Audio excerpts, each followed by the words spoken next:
that Dandridge's strong screen presence was a revolutionary precursor to Halle Berry's Oscar-winning performance in Monsters Ball. At USC, my knowledge of movies that had come before, good and bad, was something that fortified me for my future as a filmmaker. I also had the benefit of entering college after having just seen She's Gotta Have It. I was knocked out by it, and when I met its director, Spike Lee, I had the feeling I could be a part of a revolution, a new wave of African-American filmmaking. Reading Hollywood Black, I'm carried back to my sense of discovery of Black movie history. And looking through the pictures in this book, I am reminded of my emotions as I watch the films for the first time. Those emotions and images are indelible. Richard Roundtree in Shaft, walking through Harlem head high, owning the street with his stroll. Cicely Tyson and Paul Winfield running to each other in Sounder. Richard Pryor in all his comic genius in Which Way Is Up.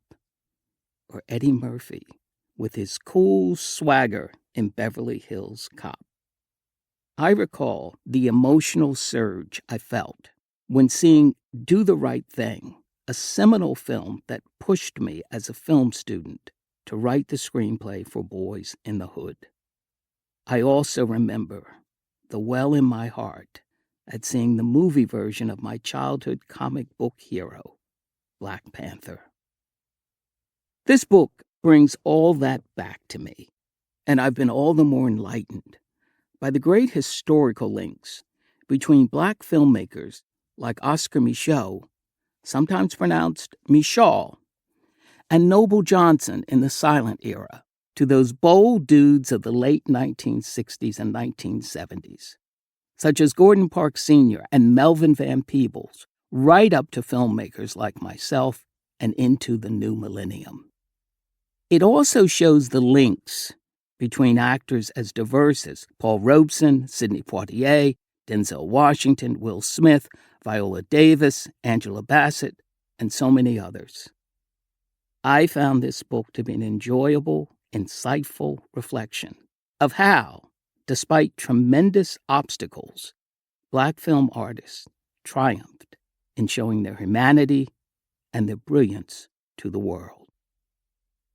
Donald Bogle's Hollywood Black, The Stars, the Films, the Filmmakers, encapsulates the historical essence of the Black movie-going experience in this country, and I'm proud to be a part of it.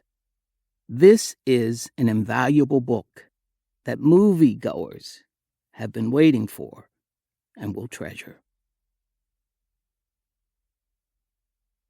Introduction. For Blacks in American movies, it's been a long, sometimes turbulent, and often rocky journey through the 20th century into the 21st. Foremost, it is a journey that, surprisingly, is often unknown and rarely explored.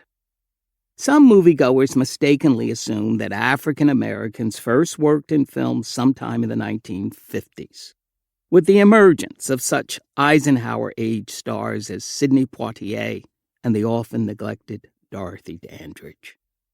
Others also mistakenly believe that Black filmmakers did not arrive on the scene until Spike Lee in the mid-1980s, or, for those with deeper knowledge, in the 1970s, with such bold and daring directors as Melvin Van Peebles and Gordon Parks Sr., and such well-known movies as Shaft or Superfly. But, of course, these stars and filmmakers are only part of the story. The history of Blacks in American films is long, rich, and extraordinarily extensive, with remarkable achievements stretching back to the era of silent films, before Hollywood was even Hollywood as we now think of it, and progressing with the advent of sound into the late 1920s, through the Depression and the World War II years, right up to the present. There is a whole body of work that has been ignored or glossed over. To keep listening to this audiobook for free, click the link in the description.